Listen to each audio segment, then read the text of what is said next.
Well, good morning. Good morning, everyone. Welcome to the launch event of our new report on the future of the state pension. And thank you very much, everyone, for joining us. The report is part of the pensions review, which we are carrying out as a very substantial multi-year project led by us at the IFS in partnership with the Aberdeen Financial Fairness Trust, to whom we are incredibly grateful for their support. We've put out a couple of pieces as part of this review, but this is the first major report of the review since our launch event in April. We've got plenty more reports coming where we'll be looking at the private pension system, other parts of the benefit system around state pension age, and issues around decumulation of assets in retirement. We'll have a final report setting out our overall policy recommendations, and that will be in the summer of 2025. Today, we're focused very much on the state pension itself. We have two short presentations from my colleagues, followed by Q&A. There'll be plenty of time for that. Jonathan Cribb will set out what's working well in the current system and what can be improved upon. Again, as I say, focusing very much on the state pension. And then Heidi Karjalainen will set out our proposed new 4-point pension guarantee. And it's a very important part of where we got to is I think we've set out a very clear set of recommendations for how to build confidence in the system that we have and to ensure people can plan and that what we have is fair going forward. Before we start, I would briefly and sadly like to acknowledge the passing of Alistair Darling last month. Alistair was actually the chair of the steering group for the pensions review, alongside David Gork and Joanne Seegers, and until last month, the chair of the Aberdeen Financial Fairness Trust. Alistair was very engaged in this review until really quite recently. We're incredibly grateful for his invaluable advice since we launched, and indeed since before we launched earlier in the year. And while obviously, given the span of his achievements over his career, this is only a relatively small part of what his achievements are. For us, it's been incredibly valuable, and we will miss his warmth, his wealth of knowledge, and his thoughtful guidance. And our thoughts are very much still with his family, his friends, and his colleagues. But with that rather somber acknowledgement at the beginning, I will now hand over to Jonathan. He will hand over to Heidi. And I should say you should all have a link to Slido. Please put your questions in Slido. And if there are questions there you like, vote them up, because we normally get a lot of questions, and the ones I see first are the ones that get voted to the top of the list. So they're the one most likely to get asked. But with no further ado, I'll hand over to Jonathan. And as I say, you won't see me again until both he and Heidi have finished speaking, and then we'll get into questions.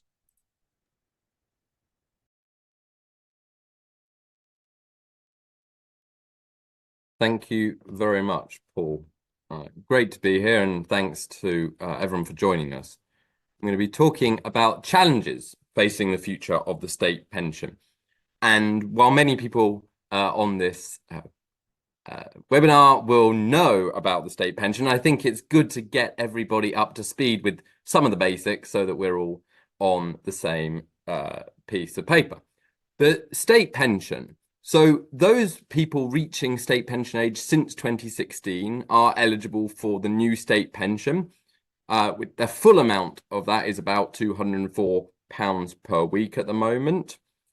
It's fair to say, of course, that lots of people who reach state pension age before April 2016 face a different, actually slightly more complex state pension system.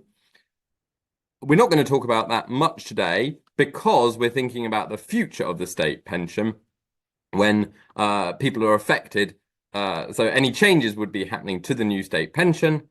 and rather than to the old legacy system.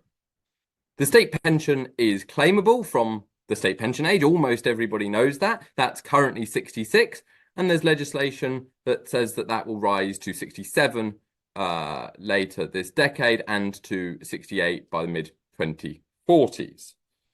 It's worth stressing that the state pension is an extremely important source of income, even for high-income pensioners. So if you look at the highest income fifth of people aged in their late 60s and early 70s, almost a quarter of their income comes from the state pension. Of course, it's more important for middle-income people and low-income people, but even for relatively affluent people, this is a tremendously important part of retirement income.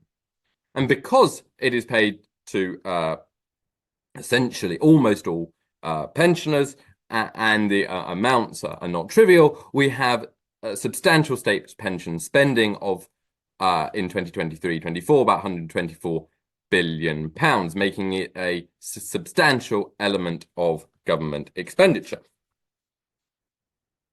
So having set out the basics, I think it's good to actually remind us of where we are in terms of the new state pension.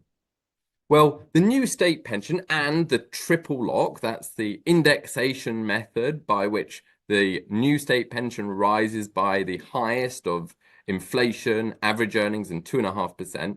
Together, they have boosted the value of the flat rate part of the state pension. So these are the two flat rate parts of the state pension. Before we had the basic state pension. Since 2016, we've had the new state pension, and this looks at the level of it compared to median, that's middle, full-time weekly earnings. So what can you see from this graph? Well, if we go all the way back to 1968, which is when we have data on earnings starting, you can see that through the 70s, this basic state pension rose as a fraction of earnings until 1980, at which point Mrs. Thatcher's government broke the link with average earnings and moved to price indexation, rising in line with the retail prices index. As average earnings grew, but the basic state pension was indexed in line with RPI, that brought down the generosity of basic state pension measured against average earnings, until you get to basically the Great Recession, when earnings fell, and then the triple lock came in, boosting the value again. Of course, then the big change in terms of flat rate state pension is the new state pension, meaning we're now at roughly 30% of average earnings in terms of the full new state pension.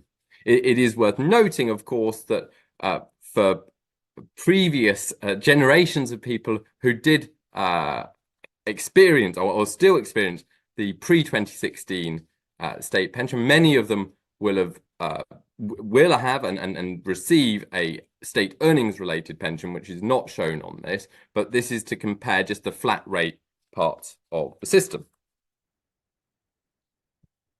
Now, Department of Work and Pensions modelling implies that by the mid-2030s, over 80% of new retirees will get the full amount. That's what is today about £204 per week. And what does that mean? It means that increasingly we are moving towards this system of a single amount that almost all pensioners get, claimable from a single age. And indeed, that is actually a very simple state pension system by international standards.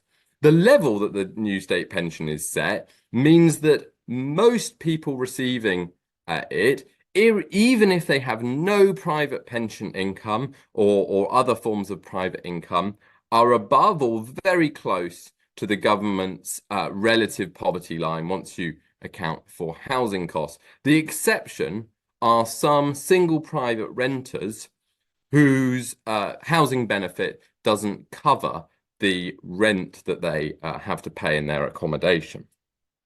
Last thing about the system that we have today, which is despite the increases in the state pension age that we have already seen and that are in legislation already, the fact that life expectancy has increased and there's projections for future increases in longevity, men born in 1980 can still expect, we think, to live on average 17 years post-state pension age, which is 2 years more than men born in 1940.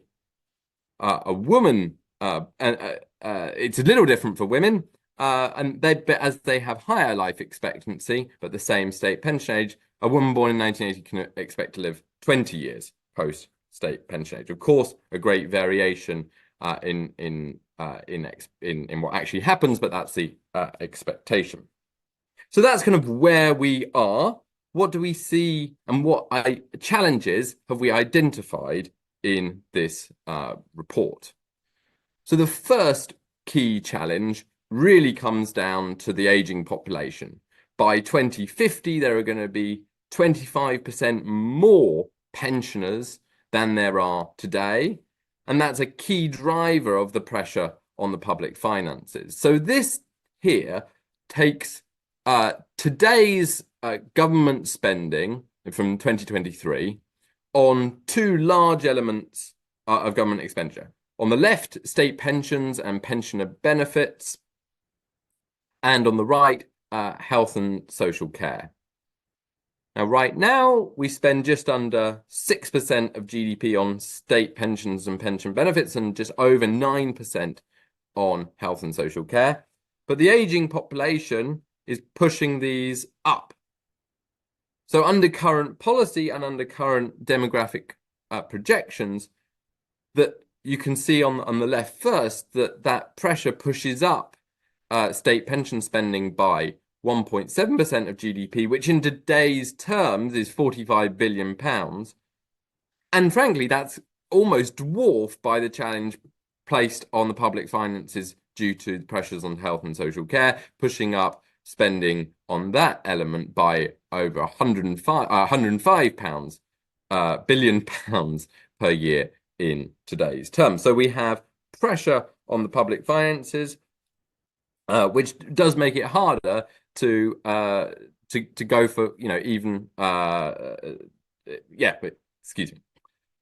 So second key challenge, the triple lock, which is the current indexation method, increases the value of the state pension, indeed spending on the state pension relative to average earnings over time, in a way that actually creates uncertainty over the level of the state pension and the cost to the exchequer. Why is that? Because basically the triple lock pushes up the value of the state pension most when there are turbulent macroeconomic times like we've seen in the last 5 years or so. It does relatively little, almost nothing, when there are smooth economic times like, say, seen in the late 90s and early 2000s.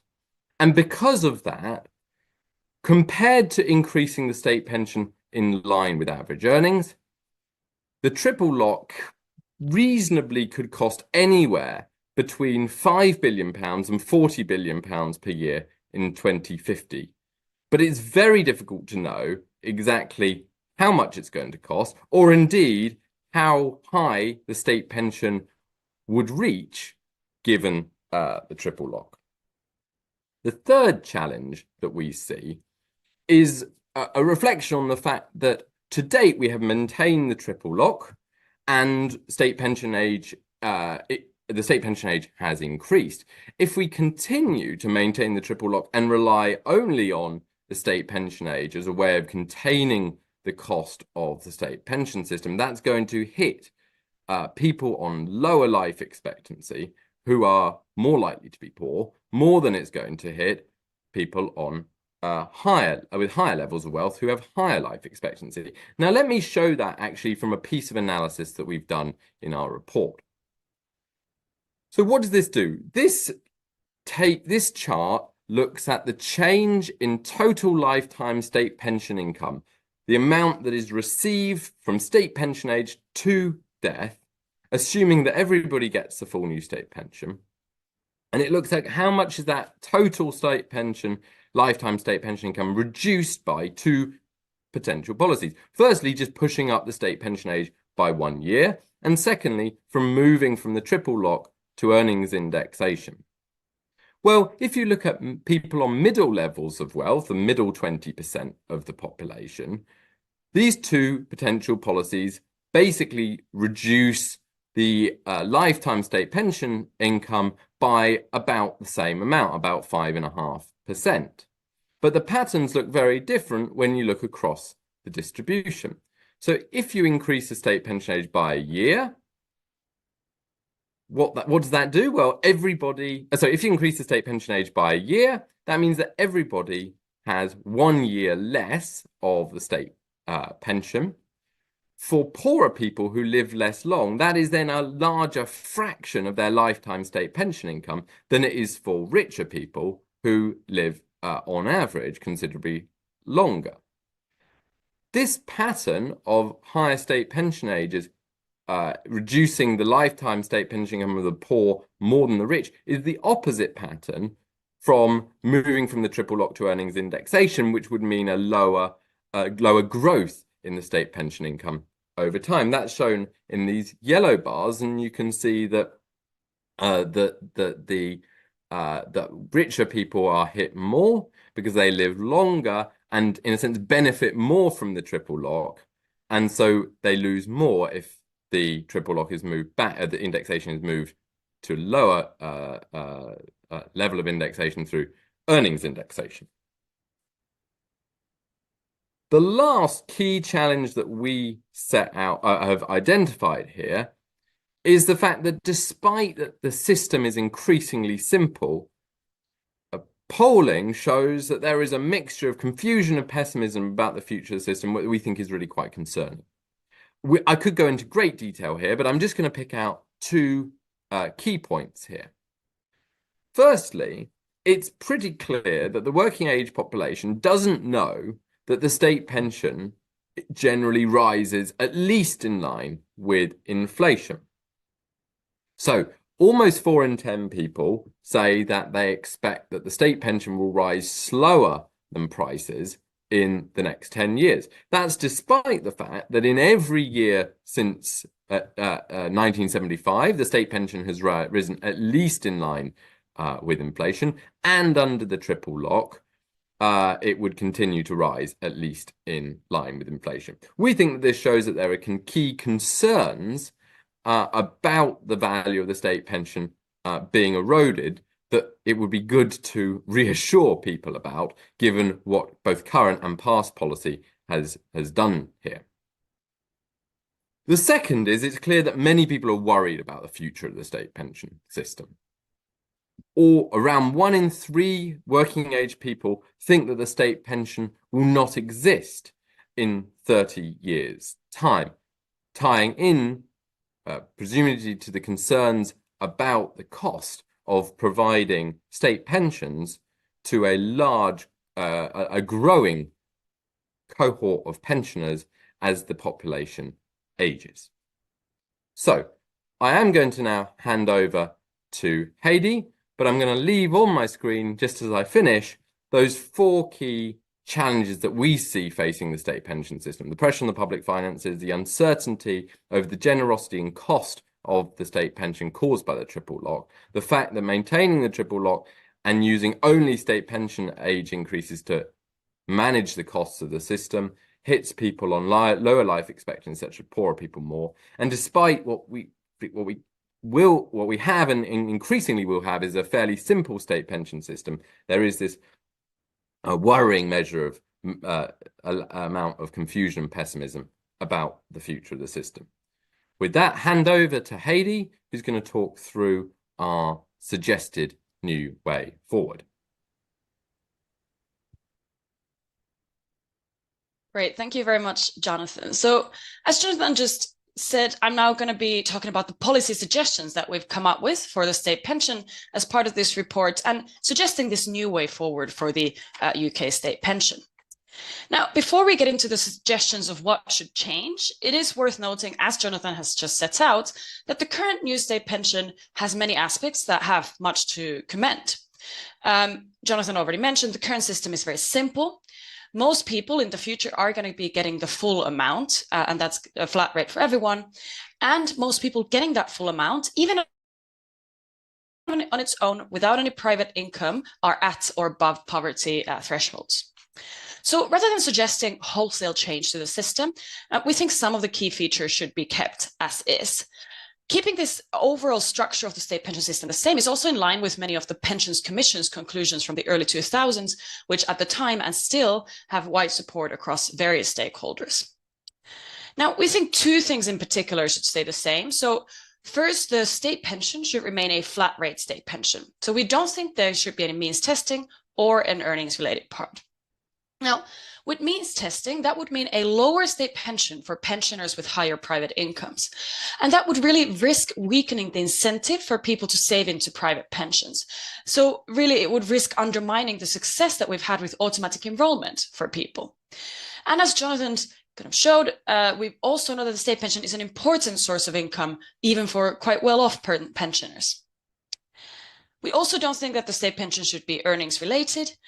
This would mean that the state pension would be higher for people with a higher earnings over their lifetime. This is what we had in the UK in the past, but we don't see appetite right now for raising taxes to pay for a higher state pension for middle and higher earners.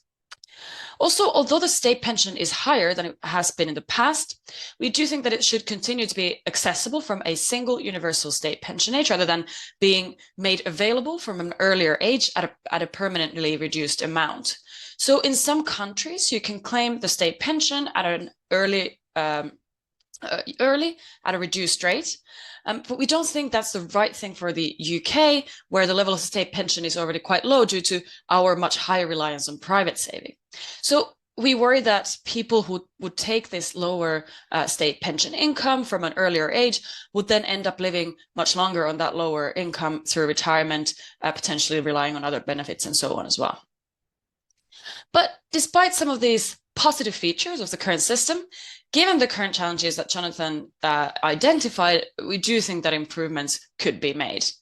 And, indeed, we do need a new way forward for the state pension. And today we suggest changes to policy, which we hope would build on the strengths of the current system and then also provide a sustainable long-term future for the state pension. So today we suggest a new framework called the 4-point pension guarantee. In putting together this framework, we have considered different aspects of the system together. So in particular, thinking about the level of the new state pension, indexation, so how that is going to rise every year, and then also the state pension age. And our policy suggestions are based on new findings in our reports, also evidence from polling and focus groups that we've conducted as part of this pensions review, as well as discussions with various expert stakeholders. And I'm just going to jump straight into these suggestions, so our 4-point guarantee. So we start by saying and stating that there should be a government target level for the new state pension expressed as a share of median full-time earnings. Now, what do we mean by this? So we think we need a long-term strategy about the level of the state pension in order to give people more confidence in terms of how much they can expect to receive from the state in retirement, and also create less unpredictability around public finance costs of the state pension in the future. So that would then help ensure the long-run sustainability of the system. And as with the minimum wage, we think politicians should state what they think to be an appropriate level for the state pension as a share of full-time median earnings. And I'll mention a little bit more about setting that level, what some of the key trade-offs are when doing so later. But again, as with the minimum wage, politicians should then legislate a pathway to meeting that target within a specific timetable. This would lead to an explicit commitment from the government to target a level of the state pension relative to earnings. And that's something that's missing in the current system. So the triple up does lead to increases in the level of the state pension relative to earnings, but does so in quite an unpredictable way and only in times of poor economic conditions when average earnings growth is below 2.5% or inflation. So that's the first part, but it's also important that this level is maintained in the long run. So the rest of this first point of our guarantee states that in order to ensure that this level that the government chooses is maintained in the long run, we think that increases in the state pension should keep pace with growth in average earnings. So that then means that the level of the state pension that the government has set is maintained over time, and pensioners benefit when living standards in the economy are rising.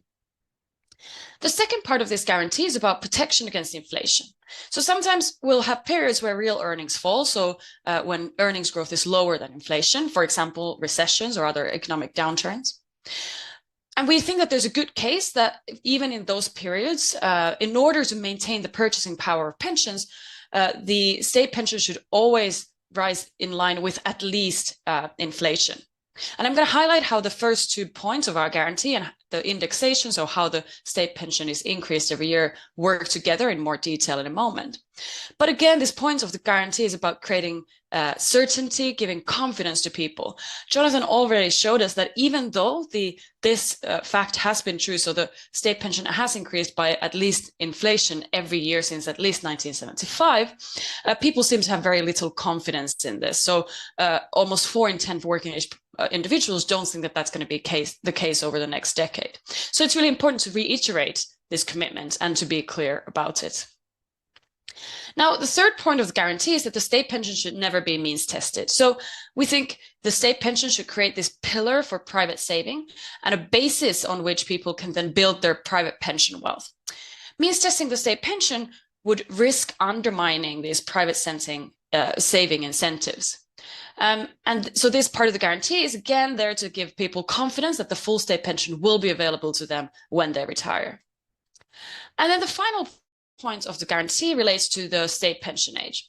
So we think the state pension age is, a sensible response to this rising longevity, the challenges that the aging population creates for the public finances. So when people live longer, the state pension age should or could continue to rise, as it's already legislated to do, and also as it has been legislated by several different governments of different stripes over time.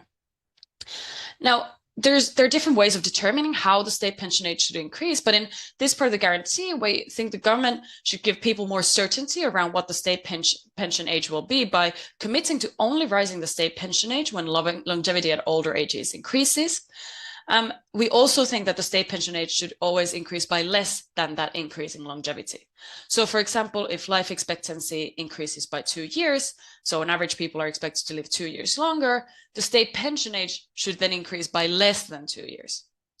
And as we've learned from previous experiences, communication of the state pension age is really key here. So to increase confidence and understanding, we think the government should write to people around their 50th birthday, stating what their state pension age is expected to be. And then they should fully guarantee and again write to people 10 years before they reach the state pension, saying this is going to be your state pension age and that's not going to change from now on. So, the government could communicate this through, for example, personalized letter, text messages, whatever is the most effective means of communication. But this really is a key part of this guarantee, because it then means that people have enough notice to make choices around their saving and employment decisions in the lead up to the state pension age. So these are our key policy suggestions at this point. And I'm now going to give you a little bit more detail on how we see this working going forward, especially the first 2 parts of this. So first of all, how should the government think about choosing a target level for the state pension?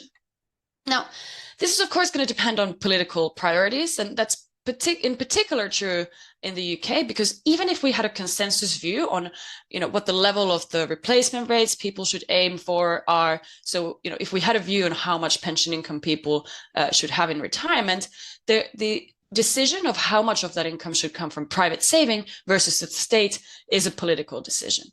So the state pension system in the UK very much interacts with the private pension system and other private saving. But the key trade-off when setting the level of the state pension is between higher income and living standards for pensioners versus the cost to the public finances, and then the potential issues with the future sustainability of the system as a result.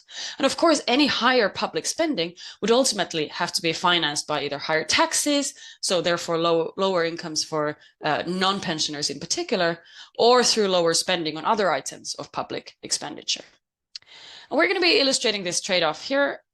So I'm starting with the current level of the state pension. So at the moment, the state pension is worth about 30% of median full-time earnings. And you can see that 30% on the horizontal axis here. Now we, according to sort of the latest forecasts, having a state pension at this level in 2050 would cost about 5.5% of national income, or 140 billion in today's terms. Now, you might think that the level of state pension should either be more or less than the current 30%, but the choice of what level you set the state pension comes as a trade-off, and that's what this line illustrates. So a lower point on this line, a lower state pension, brings savings in terms of public finances, whereas you could choose a higher state pension that would then cost more. So, for example, if we set the state pension at a third of average earnings, going from 30% to 1/3 of average earnings, that would mean in today's terms a state pension of £230 per week compared to the current £204 a week. But that would also mean that by 2050, the state pension would cost an additional £18 billion per year compared to the current level of state pension. So we could choose this state pension level that's worth more than the current state pension relative to earnings, but we need to accept that this has a public finance cost associated. Now, it's always worth keeping in mind that there is quite a lot of uncertainty around these public finance projections, so the exact magnitude of these costs will change over time, but this concept of the key trade-off remains the same in any case. And once the level has been chosen, how would it then be maintained in the long run? We often hear politicians talking about Australian-style migration system, but I'm now going to tell you about the Australian-style indexation system and its merits. So the indexation under this 4-point guarantee essentially copies the Australian way of how they increase their state pension year to year. So it means that in good years, so when you have relative economic stability, average earnings growth is above inflation, the value of the state pension grows in line with average earnings, meaning that it grows in line with kind of general living standards in the economy. Then when you have periods such as recessions, when average earnings growth is below inflation, the value of the state pension rises in line with prices. So that then protects the purchasing power of the state pension in times of economic downturn. And a key thing here is that then this price indexation remains in line, remains in place until the state pension returns to its target level. Now, just to make all of this even clearer, we have an illustration of what this would look like. So here I'm showing a illustrative 20-year period. And we're going to be showing the value of the state pension in real terms over time, or how much it's grown over time. And I'm showing 3 different indexation options. So price indexation, where the state pension rises by inflation every year, average earnings indexation, where it rises by average earnings growth, and then our pension guarantee, or the Australian style system. So with price indexation, by definition, by construction, the value of the state pension remains stable in real terms over time in this illustrative example. Now, with average earnings growth, we are showing here a sort of a period where we first have quite strong real average earnings growth. So the value of the state pension in real terms is rising quite rapidly in line with that average earnings growth, and then another period of still positive but slightly slower earnings growth. And because this is a period where the average earnings growth is higher than inflation, under this pension guarantee, the state pension would also rise in line with average earnings. Now, what then happens when we have recessions, where average earnings growth is slower than inflation? Now, first, if we had average earnings indexation as the way to index the state pension, the value of the state pension would actually fall in real terms in these recessions. However, with our pension guarantee, we would move to indexation, a price indexation temporarily, meaning that the value of the state pension and the purchasing power of pensioners should be maintained in times of this economic downturn. But because the value of the state pension relative to average earnings will, in this case, temporarily move above the target level, price indexation will stay in place until we get back to the target level. And as you can see from these 2 different types of recessions in this example, how long that takes depends on the depth and the length of the recession. So in summary, this style of indexation achieves 3 things. So the value of the state pension doesn't fall relative to average earnings and living standards in the economy in the long run. The value of the state pension is also not ratcheted up in unpredictable ways during economic downturns. And also the state pension will never fall in real terms and is always protected against inflation. So now I'm just going to conclude. So in this report that we launched today, we set out our key findings from our analysis on the state pension and suggest this 4-point pension guarantee, which is really carefully designed to provide a new way forward for the state pension. Now, the points of the guarantee are that the government should set a long-term target for what the level of the state pension should be relative to average earnings and should commit to that in the long run. The state pension should always be protected against inflation. The state pension should never be means tested. And the state pension age should only increase when life expectancy at older ages increases, and these changes should be communicated well in advance. And in particular, this 4-point guarantee is intended to build on the strengths of the current state pension system, address some of the key challenges that we've identified in this report. We also want this to help ensure that people can have confidence and certainty over the state pension as a future source of income in retirement, and protect them from old age poverty and provide this solid bedrock on top of which they can build private pension saving. So that's it from me, and I will now hand over to Paul for the Q&A. And thank you ever so much, Heidi, and thank you, Jonathan, and thank you everyone for listening. And welcome, I should say, to Carl, who is the other author of the report and the other person running the pensions review with us. We've got lots of questions about that fantastic set of presentations. As you will have seen from those presentations, there's a lot of analysis underlying this report, and I hope you agree that the 4-point guarantee that we're talking about would, if enacted, give a great deal more certainty to the future level of the state pension than the current system that we've got, where we end up debating the triple lock, it seems, on an almost daily basis, actually getting a certainty about the level at which we're actually trying to get the pension to, and providing people with guarantees over the level and the form of the state pension over a long period of time strikes us as being really important. It was, I think it's fair to say, quite eye-opening to us to accompany the standard type of analysis that we do of the data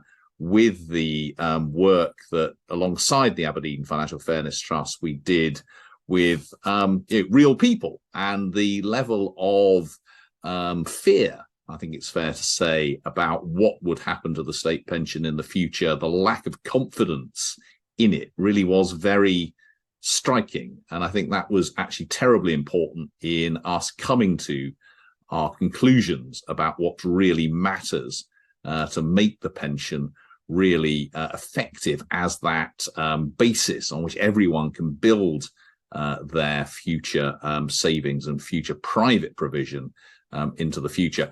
I should say, before I come to the questions, that there are one or two of them here which are specifically about the private side of this. I'm not going to ask those questions because we do have a big set of reports coming out over the next couple of years, which, as I say, will go into a lot of detail on those. But a great set of questions here. Actually, let me start at the top, and then I'll be a little bit more selective. There are two questions here which have got a lot of votes.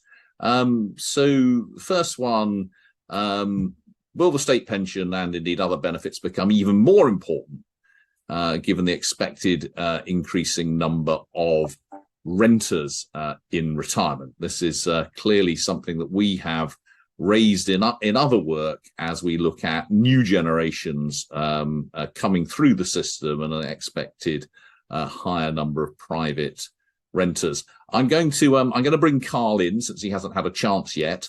Carl, would you like to take that question? Yeah, I think certainly one of the key challenges for the pension system going forward is going to be the fact that the number of people in private rented accommodation is going to grow quite rapidly over the next few decades. that raises two questions. One, about the extent to which those individuals will be facing higher rents and who's going to be paying for those rents. Is it going to come out of their own income, or will it be supported by housing benefit? And there are also a set of questions around the security of their housing tenure and the quality of their housing.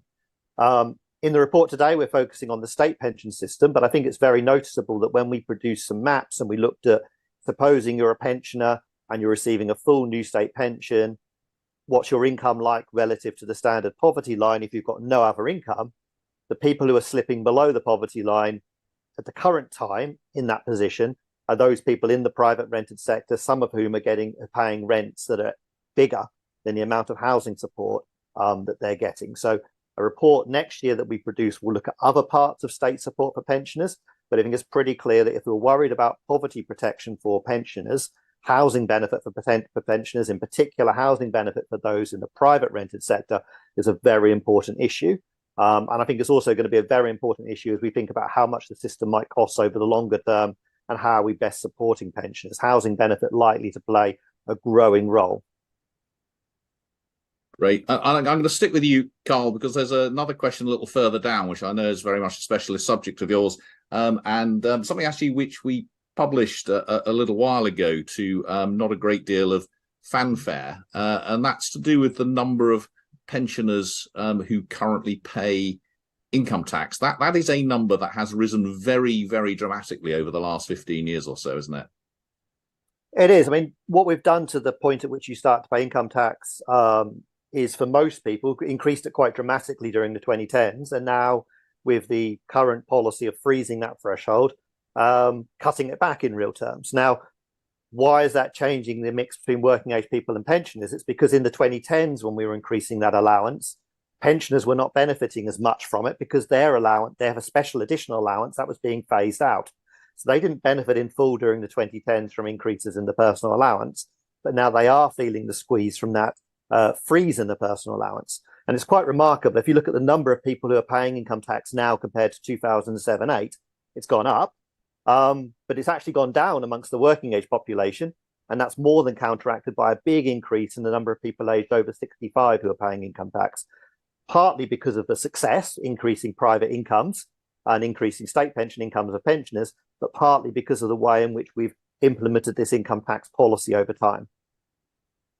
Right. There's another really interesting question further down. It says, is your indexation approach really that different from the triple lock? Which I think is quite an interesting way of asking the question. And I'll have a go at that first, and then I'll throw it out to Heidi as well.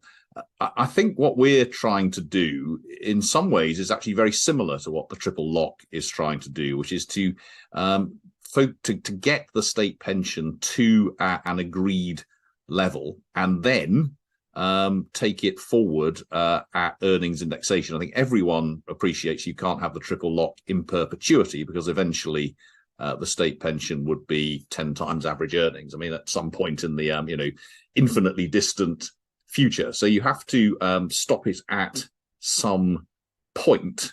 I think what we're suggesting is clarity about what you're actually trying to achieve, get there, and then earnings index. Now, the triple lock is one way of getting there, which has the benefit that it's got quite a lot of support, but it has the disbenefit that you've got absolutely no idea how long it will take you to get there. And indeed, in the world before 2010, when earnings tended to be higher than prices, it could have taken you many, many decades to make a very small amount of progress.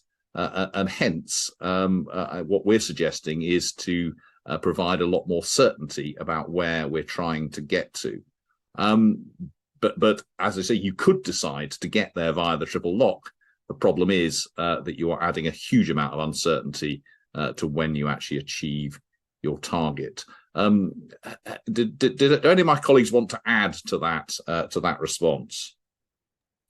No, I think it's just like you said, it's worth highlighting the fact that if we're looking at the period of the 1990s, basically the period from the early 1990s all the way to the financial crisis, average earnings growth was basically in every year was higher than inflation, or 2.5%. So actually in that decade and a half, the triple lock would have done nothing to increase the value of the state pension relative to average earnings. It's just because we've had so much volatility in terms of macroeconomic conditions in the last 10-15 years that we've seen such a big ratcheting up effect. And I think it's, the triple lock policy was introduced back in 2010, when really then the period that people had in mind was the decade or two before that. So it was never intended to have such a large effect in such a short amount of time. But that's just where we've ended up because of how much macroeconomic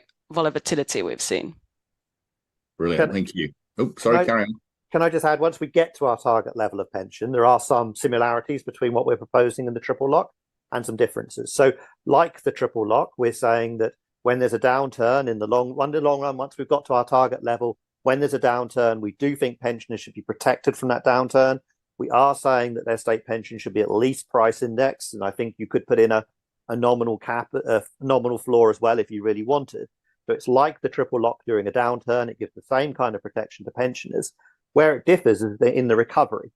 So having protected pensioners from the downturn, what it doesn't then do is reward pensioners in the recovery from which they haven't suffered the downturn. So that's the subtle difference between what we're proposing and the triple lock. So the same protection in the bad years, but you don't get the same ratchet up when you recover from a recession. Brilliant, thank you. The top question at the moment asks, how will the policy recommendations impact overall retirement income adequacy? Then goes on to ask about auto-enrollment contribution rates. I don't suggest we get into that second part of the question, because I say we are going to look at that very specifically separately. But I think broadly speaking, the policy recommendations will increase adequacy to the extent that the pension rises any faster than earnings over the short term. But Jonathan, would you like to comment on that one? Yeah, I mean, we've kind of, as Heidi's graph basically set out, there are a range of different levels of the state pension as a fraction of average earnings that could reasonably be targeted, and different people and different political parties or governments are going to have potentially different opinions on quite how much the state should support that. So, but I think the kind of, in terms of the adequacy, I think the key point here is it is fair to say that people who think that there should be a greater role for the state and a greater role for the state pension may see a higher state pension as a fraction of average earnings as a particularly good thing, and that would, for many people, particularly lower earners and middle earners, necessitate less private saving to kind of achieve a similar standard of living in retirement to that which they have in retirement. If you choose, if an alternative government chose a slightly lower state pension, then that might mean you don't need to save, if it's a slightly lower state pension, then you might need to save slightly more to achieve a kind of similar standard of living in retirement to that which you have at working age. The kind of levels that we were showing, that Heidi was showing, weren't, in a sense, vast differences, at least the kind of points she picked out, but the kind of principle remains. Great, thank you. There's a couple of questions here which I think are very related. It's to this question of women having a full pension in their own right, and fraction of people who don't qualify for a full pension. We're much closer now to people hitting state pension age having a full pension in their own name, but we're not fully there yet, and it remains the case that women are less likely than men to have the full pension. But as I say, much more likely than even a decade ago. Who would like to have a shot at that? Heidi, perhaps? Yeah, sure. So yeah, just as you said, what we've seen and what we show in the report is that we've seen a really big narrowing of the gaps in state pension incomes between men and women, and that's really driven by the introduction of the new state pension. So for those people who reach the state pension age after 2016, women are much more likely to be, if not at the full amount, much closer to that than they were in the past. So, and that a lot of that has to do even with earlier changes of how we changed the crediting of taking care of children, for example, under the age of 12. Now, if we're thinking about who is not going to get the full amount, I think it's fair to say that actually a lot of those people might be people who haven't spent their whole adult life in the UK. So that's of course going to be, you need the 35 years to get the full amount of the state pension. There will also be some people who might have be earning very little amounts from work, but have, for example, a spouse who has a higher income, and that's why they don't qualify for means-tested benefits, which would give them credits towards their national insurance record. And so there are certain cases where you might still have people not getting the full eligibility, but the way that the rules have changed means that more and more people are now going to be getting the full amount, or at least close to the full amount. Great, thank you. Carl, I'm going to chuck the next one at you. It's essentially about public finances. There's a couple of questions here about the increasing costs of pensions over time, increasing age dependency ratio, and increasing costs of other things. And the question here puts it quite starkly, as the old age dependency ratio is increasing the state pension will increase that percent of GDP we spend. Are you proposing tax rises or spending cuts to fund this? Mr. Emerson. Well, as Jonathan says, there's a trade-off about what value of the state pension you want to have. It's currently at 30% of average earnings. In terms of the flat rate component, that's actually more generous than the UK has had at any point since at least 1968. But clearly there's a case for increasing it further. We don't sense there's any widespread support for making it less generous. So you could make the choice to push it up. We think it's very important, if you're doing that, to bear in mind that even keeping it at 30% of average earnings will cost more in the future, because the share of pensioners in the population is growing. And in fact, it's something we put out earlier this year. It's about to start growing for basically the first time since about 1975, because of the big increases in the state pension age we've had since 2010, keeping that proportion down. So you have to bear in mind that the cost of even preserving it at its current level is going up. And you have to bear in mind the fact that the health and the social care systems are going to become more and more expensive. So it's not like there's an easy win there, and that some other part of the government is just becoming cheaper to run, and you can just move the savings from there to the state pension. So I think if you take all that on board and you're still prepared to push up the state pension because you want that increase in pensioner incomes, I think that's a very valid choice to make. We do give the illustrative example of what happens if you go from 30% of average earnings to a third of average earnings. That would cost about £18 billion in today's terms. That's the equivalent of roughly putting a couple of pence on both the basic and higher rates of income tax. So it's a pretty sizable increase, but one that's manageable if you do want to do it. Fantastic. And that is of course true of all spending decisions. There are always trade-offs, and one of the things we all need to recognize is that as our population ages, tax is going to be more of an issue, and the trade-offs are only going to get harder. There's a straightforwardly factual question here, which is quite important, and I think we showed a bit of this information. But what percentage of pensioners are fully or largely reliant on the state pension for their income now and in the future? To which I think the answer is most are significantly reliant. But Heidi or Jonathan, would you like to take that one?